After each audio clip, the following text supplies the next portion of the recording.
Magbabalik ang matinding aksyon at drama sa primetime television sa pagdating ng pinaka-inaabangang teleserye na Sigabo na pagbibidahan ni Coco Martin at Julia Montes.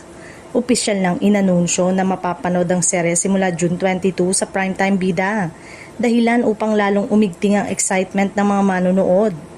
Kasabay ng pagdating ng Sigabo, inaasahan ding magkakaroon ng pagbabago sa kasalukuyang primetime lineup ng ABS-CBN. Ayon sa mga inilabas na promo, papalit ang bagong serye sa time slot na kasalukuyang kinaroroonan ng Blood vs. Duty at The Alibay na posibleng iurong sa ibang oras o pansamantalang magbigay daan para sa bagong programa. Matapos ang sunod-sunod na matagumpay na proyekto ni Coco Martin sa telebisyon, muli niyang haharapin ang isang panibagong hamon sa pamamagitan ng Sigabo. Kilala ang aktor sa pagbibigay buhay sa mga karakter na puno ng tapang, aksyon at malasakit, kaya naman mataas ang inaasahan ng publiko sa kanyang bagong papel. Hindi rin nagpahuli si Julia Montes na matagal nang hinangaan sa kanyang husay sa pag-arte.